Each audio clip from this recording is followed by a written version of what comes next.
You're totally used to that by now, I'm sure. Apparently I'm not, though.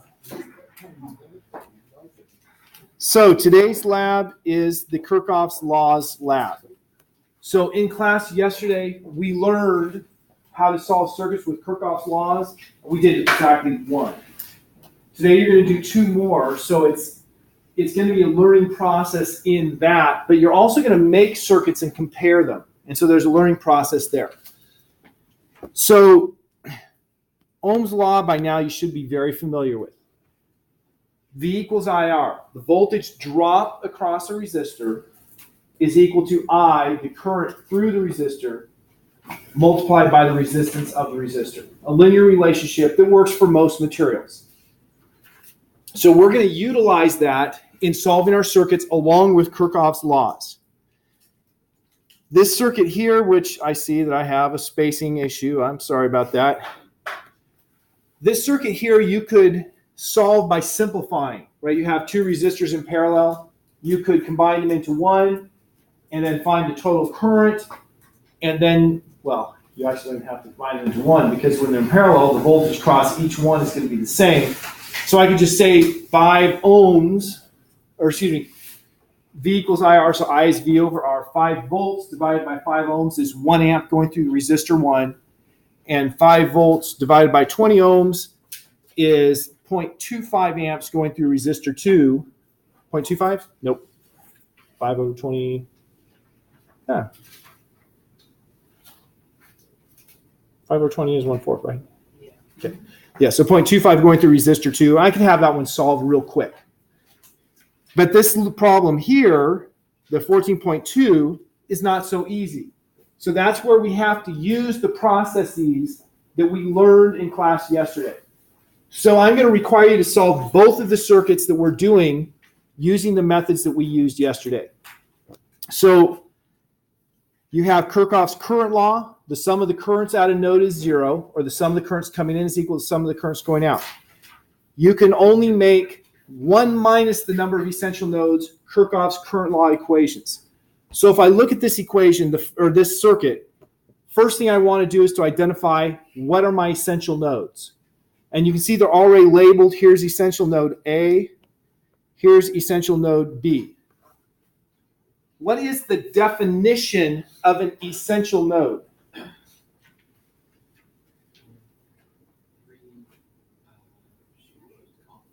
Three things come together. Yeah. Where 3 or more things come together is perfectly reasonable.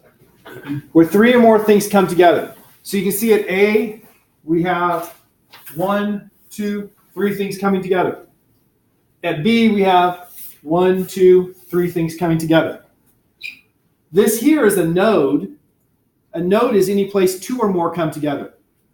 But this is really boring. Nobody worries about nodes where it's just 2 things coming together. We only worry about the essential nodes, hence the term essential, the ones we need to worry about, where you have 3 or more coming together. So we identified each of our essential nodes. Since there's 2 essential nodes, how many Kirchhoff's current law equations can I make? 2. 1. 1. Always 1 less than the number of essential nodes. You just don't want me to feel stupid holding up 2 fingers, right? Right. So we're going to make 1 Kirchhoff's current law equation. So then we just have to choose directions for the current. So you see in this circuit, I drew arrows for I1, I2, and I3. Are those the actual directions? Probably not. By probably not, I mean I2 is definitely wrong. But it doesn't matter. I just arbitrarily chose directions. In the end, I will get numbers for the currents. If the numbers are negative, that means it's going the other direction. That's not a problem to me. So I'm going to look at node A, and I'm going to take coming in as positive. So if node A coming in is positive, I'm going to have the sum of the currents at node A equals, and looking at my picture, I1, I2, and I3 are all coming in. So it's going to be I1 plus I2 plus I3. And then according to Kirchhoff's current law, that's equal to 0. So that's one independent equation for me to use. What was the reason I can't use both the equation from A and B?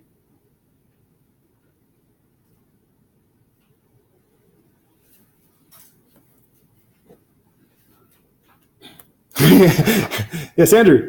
Because like if you say it's going into A, you can't like it doesn't go into B, so it'd be like way messed up. I don't think that makes sense. No. But you put it out there, and that's worth something. It would be redundant. You would get exactly the same equation if you did B. If I did B, let's take B and say going out is positive. And so if I look at B, I1 is going out, I2 is going out, I3 is going out. Now you might say, wait a minute, I2 is way over here. It's not over here. Any current that goes through this branch has to be the same throughout the branch. That's the idea. Going from essential node to essential node, you have one current. And so that's I2 leaving there. It's I1 leaving there. And I3 leaving there. And so I'd have I1 plus I2 plus I3 equals 0. Exactly the same equation. If I had 3 essential nodes, I can use 2 of them. If I take those 2 and I combine them, I will get the third one.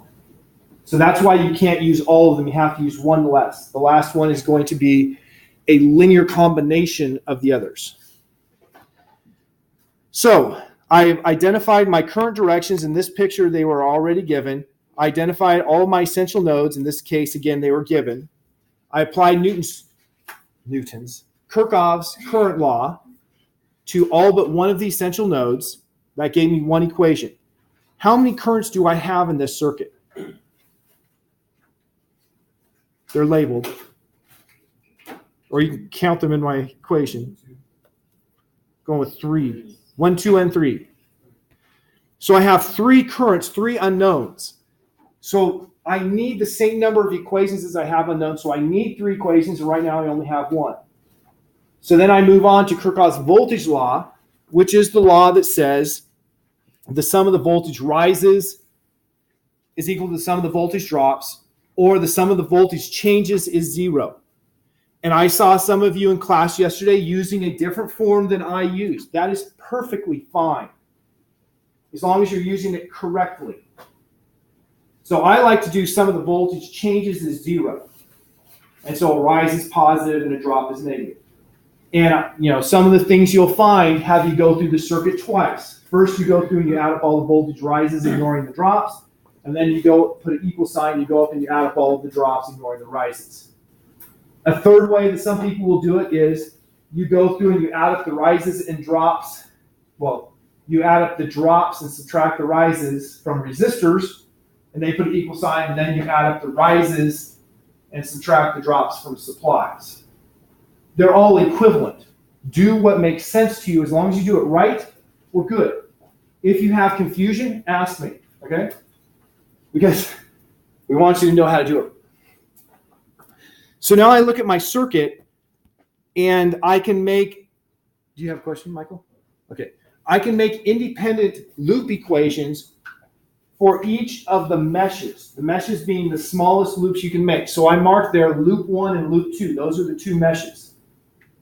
Now I could make any 2 loops. Since there are 2 meshes, I can make any 2 loops as long as I cover the entire circuit, and it'll work. But since it's equal to the number of meshes, it's most foolproof if you just make them for each mesh. If you make them for each mesh, you will cover the entire circuit, and you'll have the right number. And so I take these and I make my mesh equations. And so I'm going to start here, come up here, and is that a rise or a drop going through E1? I heard somebody say instantly a drop. Why is it a drop? Positive to negative. So I would have, okay, loop 1. I should put the whole thing here. Sum of the voltages on loop 1 equals a drop of E1. Then I keep going here. Is it going to be a voltage rise or drop for resistor 1? Okay, the way to make sure you're right, I draw the current arrow. It's still I1. Don't give it a new name. Keep the right name.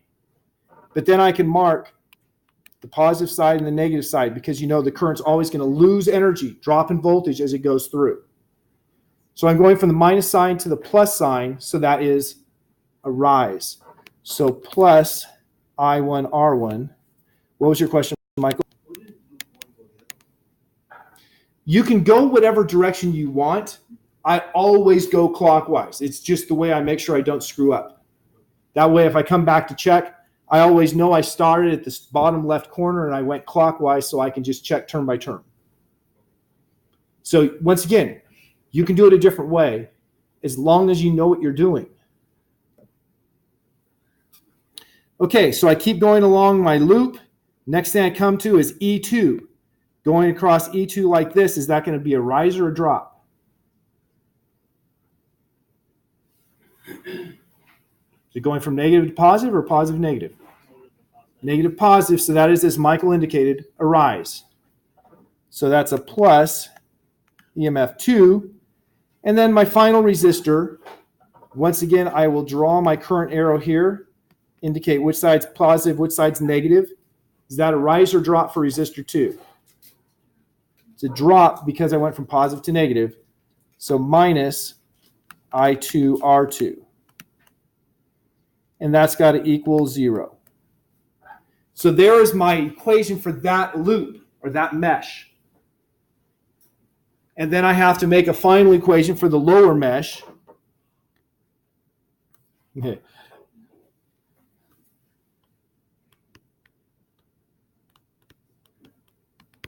So I'll start here.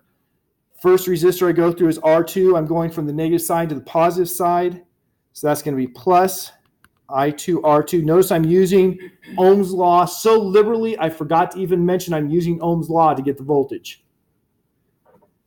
Next, I go through E2, and notice now I'm going from the positive side to the negative side. Remember, the long side is positive, so that's a drop. Come on along here. I'm going from positive to negative, so that's a drop.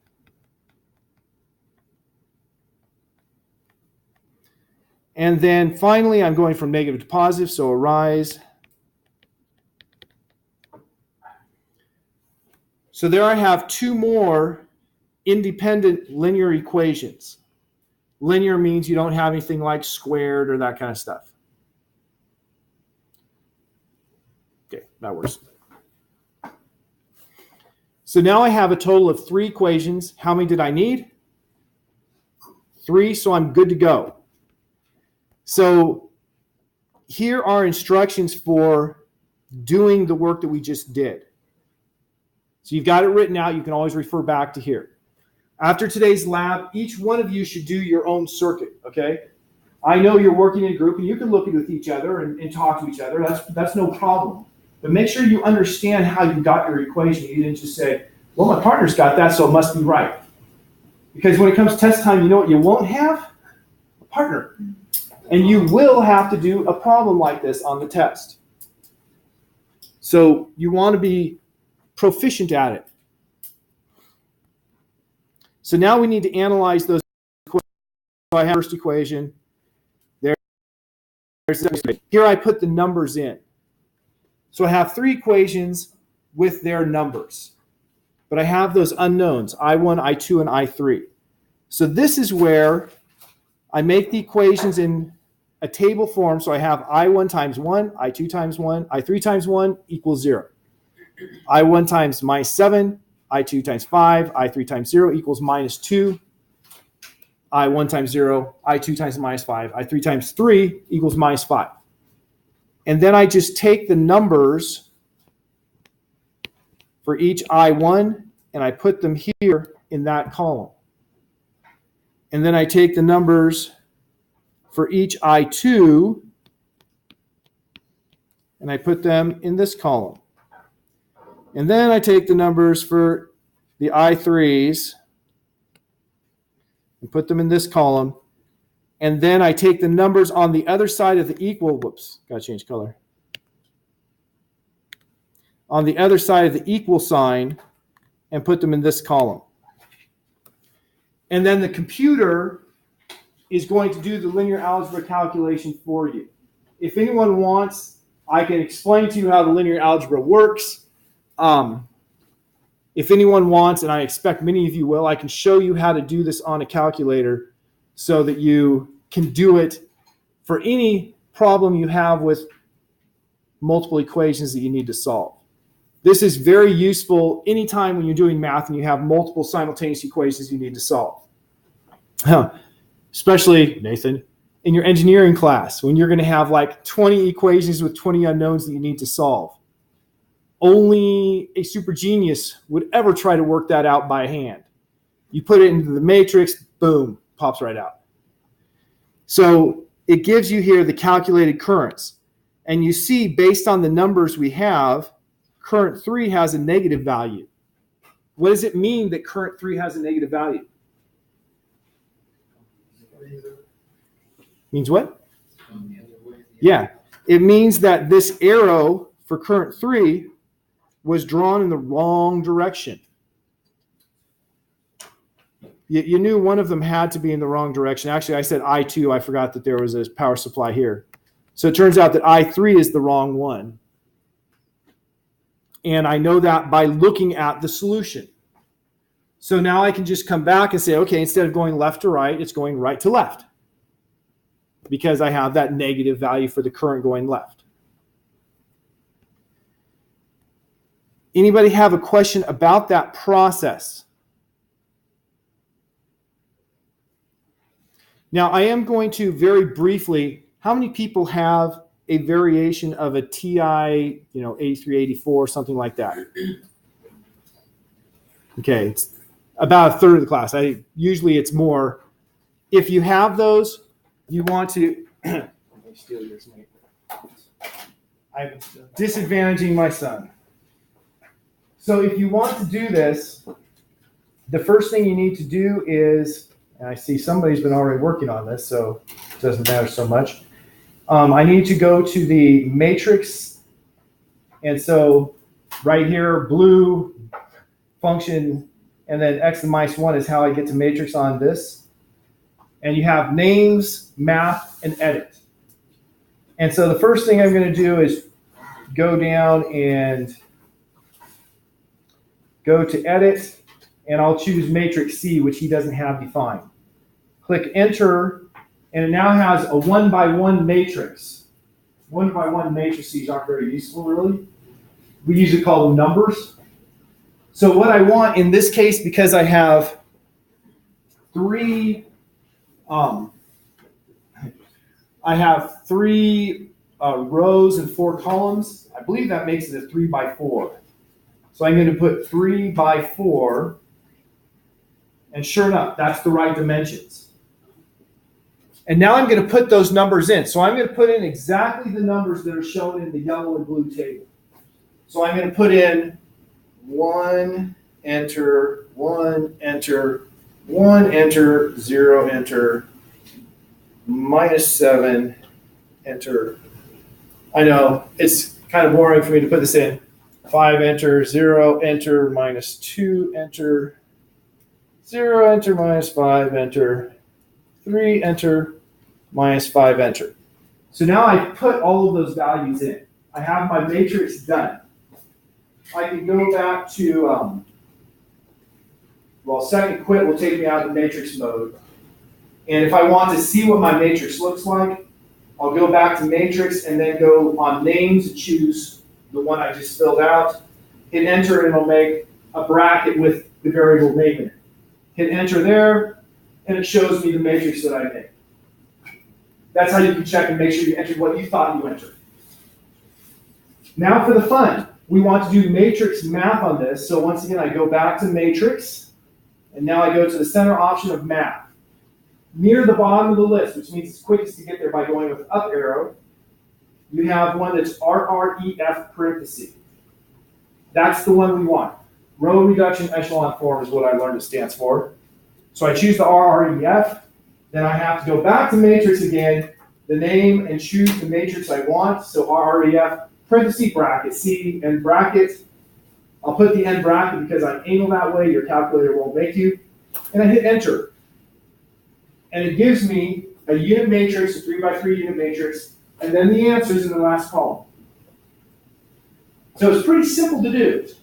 That was 3 equations, 3 unknowns. The second one you're going to do is 6 equations, 6 unknowns.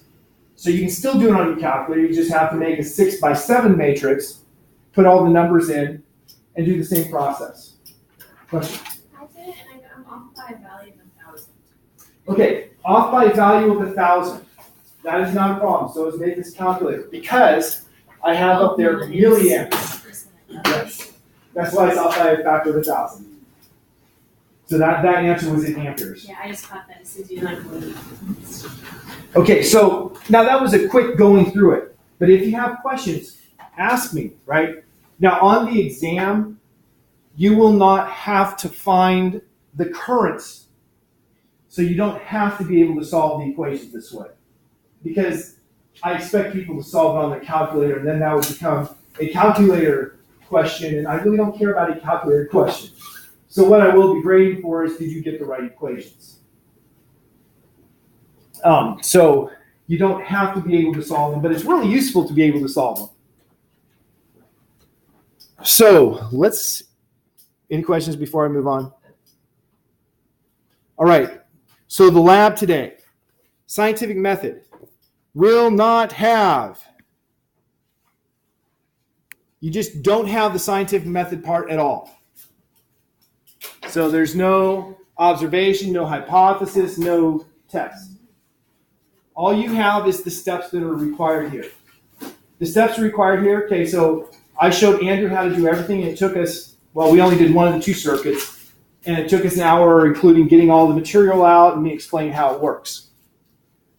It's going to take you a fair amount of time, right? Because you're new at this. So that's why we don't have any of the test thing. So the first thing you're going to do is use the breadboard to make one of these circuits. So let's take this circuit. First thing you should do is grab your resistors. You need a total of 6 resistors. Back there in the back table, we have a couple of trays set out, and the trays have different resistors. You need to take resistors that have different color codes from this set. I think we're fine as long as you don't do anything too improper. So make sure you have 6 different color codes on your resistors. These are not always put together or put away in the right place. So you can't just trust I took them all out of different bins, they're all different. So you look at them, and there should be a color closer to one end than the other. The side that has the color closest to the end is where you start. And you read the colors. So for instance, whoops. I have it here. It's there. The one I have here has, and I can't tell, save my life. There's not enough light up here. I think it's red, red, brown, gold.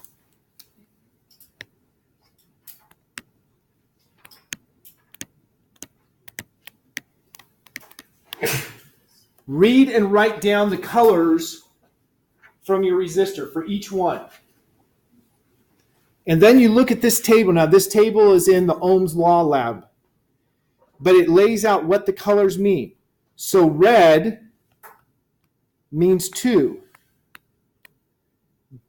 The third one has built into it times 10 raised 2. And then we have brown. Brown means 1, so it's times 10 to the 1. So the things in red are the transcription of the colors. And then gold for the last band, so band C was the multiplier. Band D is the tolerance, so I look for tolerance here, and gold is plus or minus 5%. Of course, 2 times 10 to the 1. It is what it sounds like, 22 times 10. So that's equal to 220 plus or minus 5%. So go through for each of your resistors, all 6 of them, read the color code, and then translate it into what the resistance value should be nominally. Now, before the day is over, you're going to measure them to see what they really are. And when I say before the day is over, before you actually do your experiment, you want to do this. So this is what we have the multimeters for. So this here is a multimeter. Multimeter because it measures multiple things. What we're interested here is resistance. Just to let you know, these numbers on top says 600 V. Well, what does V stand for? Volts. So that's measuring voltage. It has straight lines. That's for DC voltage, like if you're measuring a battery. And so the 600 volts means the maximum it will measure if you're on that is 600 volts. 200 volts will only measure up to 200, and so on. You want to use the lowest one that will work because your uncertainties get bigger as you go to the higher settings. Then we have 600, 200, and 2 volts with a little tilde over it. That's for alternating current. So if I wanted to measure the voltage coming out of here, I would have it on the 200 volts AC, because I know that it's less than 200 volts. I would connect them up and I could measure the voltage. And it wouldn't be a problem unless, of course, I touch it with my fingers and electrocute myself. Then we have that omega. Omega is the symbol for ohms. So that's for measuring resistance. Now, in terms of what lead you use, where you connect your wires, for everything except for current, you use the two that you're seeing there. The one that says COM stands for common, and it's used for every measurement this device makes. So every measurement is going to have the common. And then everything that's not current is going to have this one here. Current is these two. You use common, and if it's low current, you use this. If it's high current, you use that. We're not going to use these to measure current because when you measure current, you actually have to have the charge go through this thing. And if this has a high resistance, it's going to affect your measurement. So they make these with very low resistances, which means that if you put a high voltage across here, you'll zap it. It needs to be virtually no voltage. So if you connect it wrong, it has a fuse in there to blow the fuse. These are the worst design ever conceived. You have to take off this hard plastic cover, which is hard to take off. And then you have to take off 6 screws, and then you can change the battery. You have to take those off, change the battery too, to change the fuse. It's a real pain. So that's why we're not using these to measure current. I think our current measurements are not as good as they could be because the Pasco stuff doesn't measure very well. I'm going to use these clips. Make sure that you are plugged into the clip. And put my resistor, so I'm clipped on either side. You must have the resistor not connected to anything else when you do this. If it's in the circuit, you're going to be measuring multiple pathways and get the wrong resistance. So I have it like that. I turn this, and I'll start at the lowest resistance of 200, and you see it says 1. It says 1, that means that it's bigger than the maximum of 200 ohms. So then I'll go to the next one that says 2,000, and it reads 6. So that's 216 ohms. So I'm going to record in my data table. Remember, tables for everything. So you're going to have the color code in your table. And so I would have had this actually laid out horizontally in my table, writing much smaller. So then you're going to have the actual measurement in another column that's 216 plus or minus. Was it varying there? No. So I'm just going to put plus or minus 1 if it wasn't varying. Sometimes your meter may not be very precise and it'll vary up and down, and then you have to put an uncertainty that's more realistic with how much it's varying. So I have my actual value, my nominal value, my translation of the color code, and the color code, and I'm going to have that for all 6 resistors. This is to get practice with understanding just the resistors. Why? Because somewhere down the line you might decide that you might want to fix that Super NES that broke. I want you to at least have an idea of what you're doing, even though chances are none of us are going to fix that Super NES that broke. At least I failed when I tried. Next, we have the breadboard. So this is the breadboard. The breadboard connections are fairly simple, but you need to know them. So anywhere you have a solid line, the nearest holes to that are all connected together. So all of these holes here next to the blue line are connected together. All of the holes next to the red line are connected together. None of the holes next to the red line are connected to any of the holes next to the blue line.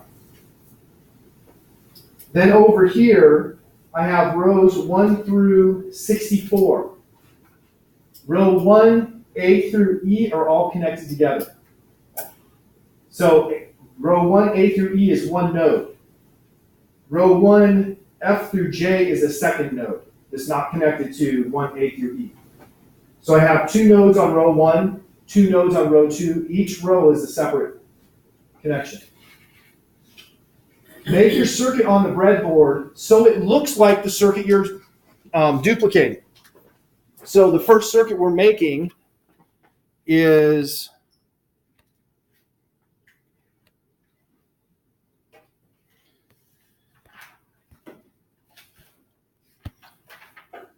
that one there that I circled.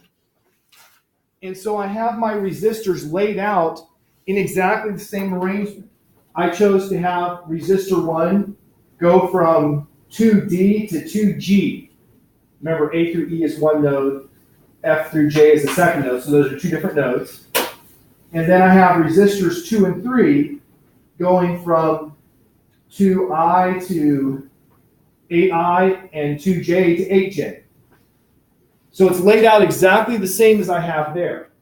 And so I can look at this and I know which resistor is which by looking at my picture and looking at this. I know which node is which by looking at my picture and looking at this. So once you have the circuit all laid out, then you need to connect your power. Now these posts here are to make it easy to connect the power. So, well, I'll undo one of them. You have, the post has, if you unscrew it, a hole in it. And so you take a wire, make sure you only put the metal part of the wire in. Make sure you put that wire through the hole, not beside it, but through it. That way you'll make sure you crimp it down and it stays making contact. Make sure you don't put the wire in so far that insulation is where in the hole. You want to make sure it's only metal in the hole, and then you tighten down on it. And then you'll make good contact electrically.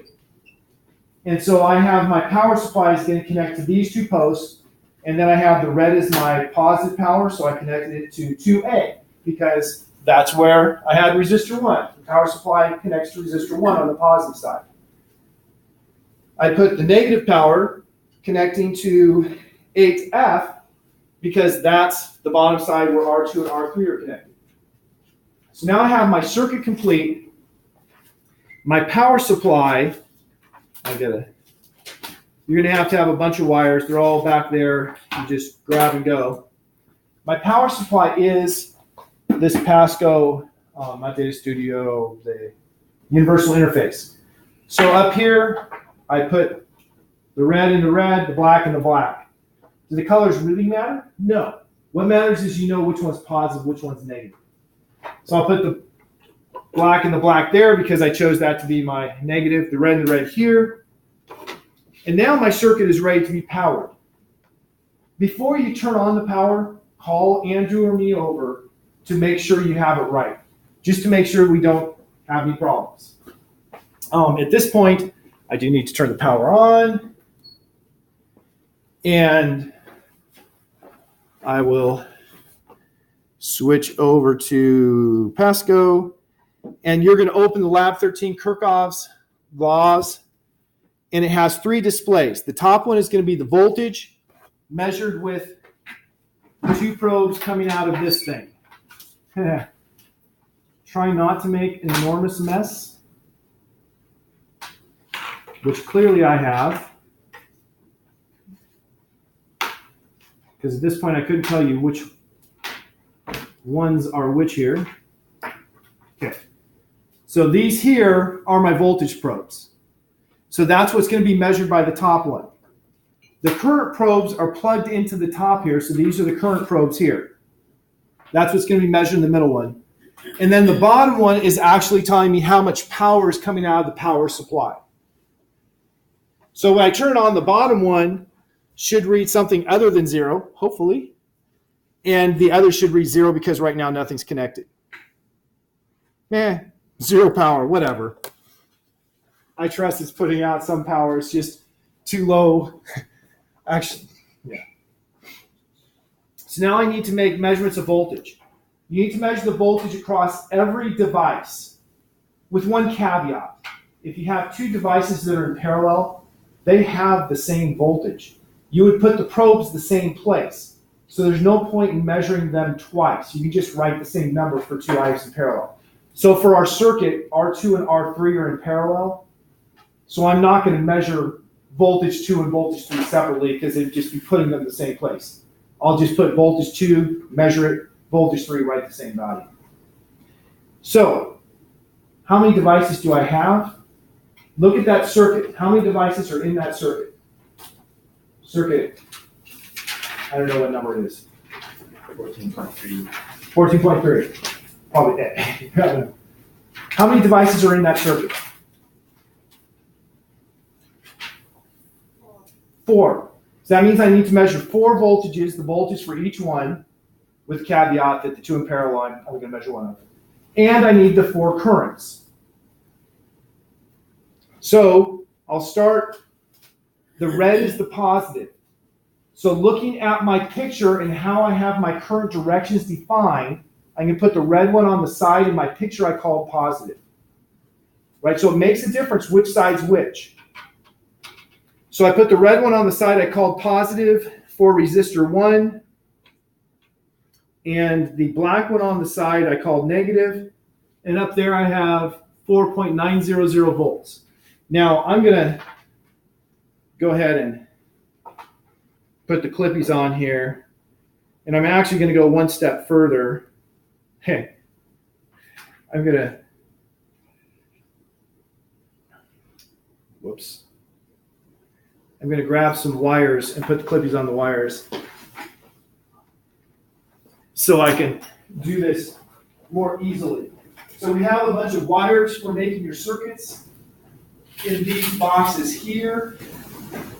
As I was telling Andrew, some of these are braided wire. Braided wire means you have a bunch of little tiny wires that are all wound together. Just don't use those.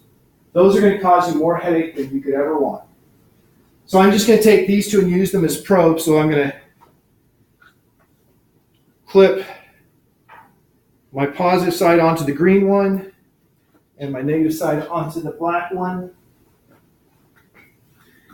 And I'm going to put these connectors, so I'm measuring across resistor 1. And so there you see 4.900. If it's not changing at all, then it's going to be 5 in the last digit for the way this is set up. So that would be plus or minus 0.005 volts. So 4.900. Make sure you get all those digits in there. Plus or minus 0.005 volts.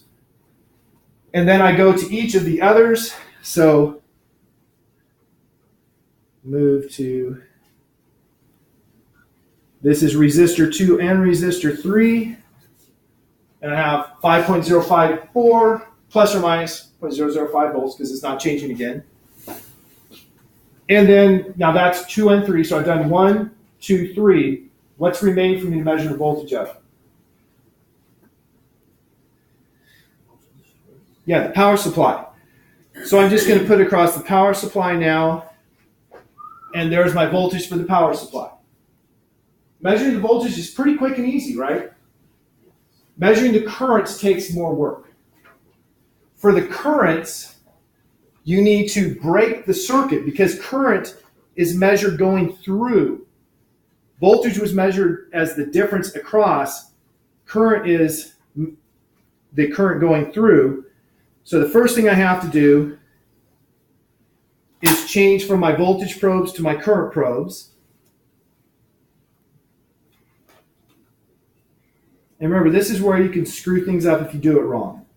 If you connect your current probes like one to here and one to here, you will cause an overload situation, which I think this will protect you, but we don't want to try it. If you did it with one of those multimeters, you would just blow the fuse. Boom. So now to measure the current through resistor 1, I need to look at my diagram for resistor 1 to determine what my directions are. So I'm going to actually go to my diagram for the circuit. And I didn't draw the currents. So what direction would you draw your current arrow for resistor 1? There's no wrong answer, just tell me one. Okay, to the right. So that's good because that's actually the way I measure the voltage, right? This is the plus side, that's the minus side, that's how I measure the voltage. I did them like this because we know that's the direction they're going to go.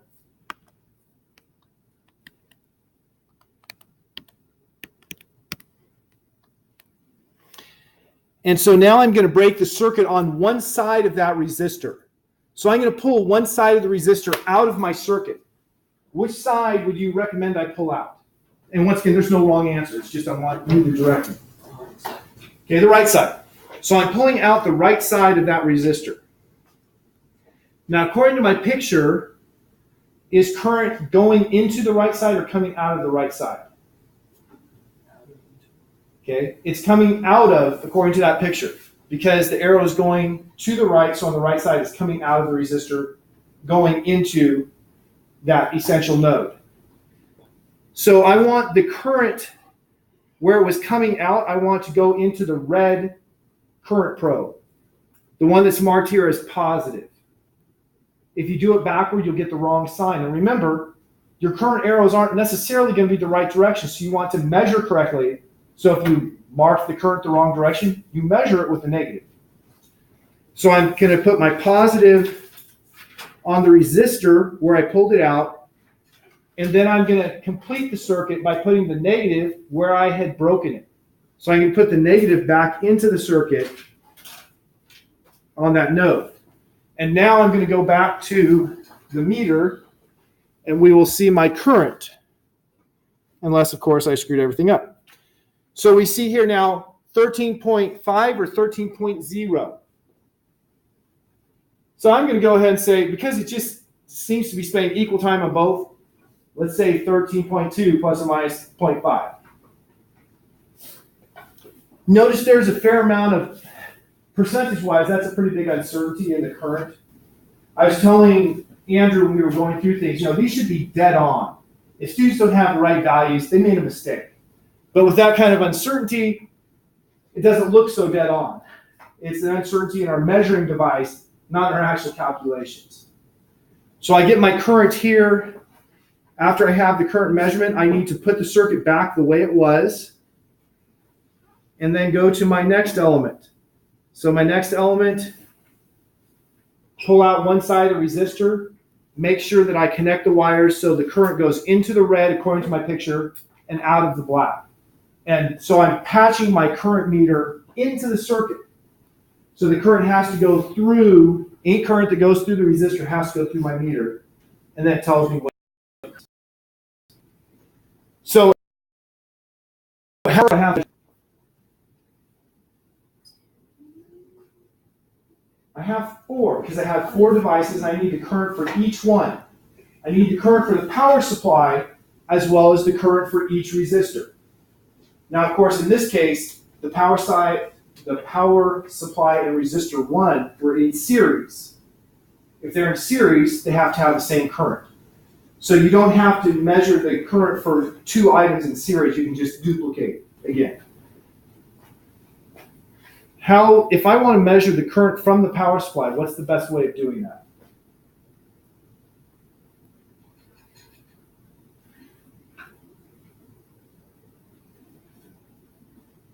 Let's start with the wrong way then. What's the wrong way of measuring the current from the power supply?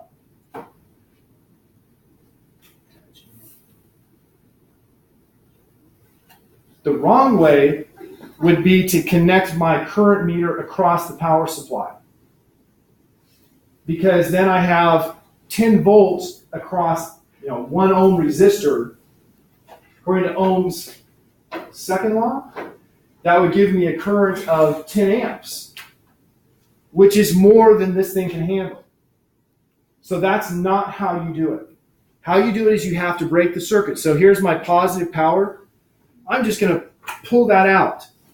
My circuit is broken, right? No loop, no current.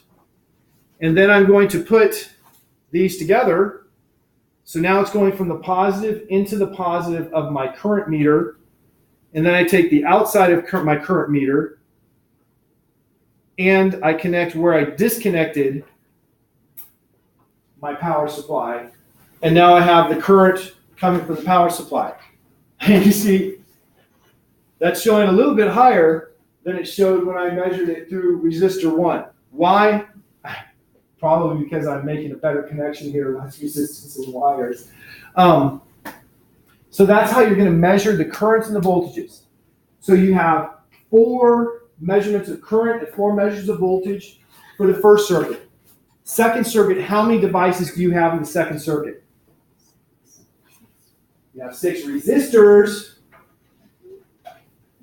5 resistors. 1, 2, there's only 5? Yeah. Then why did I have you get 6 resistors? Okay, you only need 5 resistors then. I thought it was 6 resistors. Okay, so it's 6 then. 5 resistors plus 1 power supply, so 6. So you need to measure 6 currents, 6 voltages. And in that circuit, there are no 2 things in series and no 2 things in parallel. So that means a total of 12 measurements for that circuit. Last thing before you get started. When you make your circuit and make your measurements, also do the calculations for the circuit. If they don't agree, check to see what went wrong before you take your circuit apart.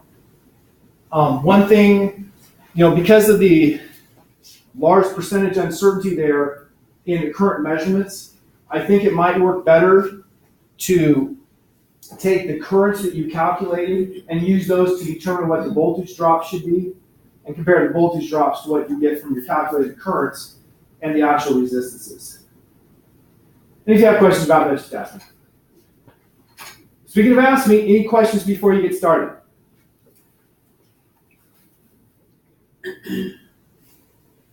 All right, how about it? And let's see. We have 2, 4, 6, 8, 10, 11. Oh yeah, Chad's not here. Okay. So working groups of 2 with 1 group of 3.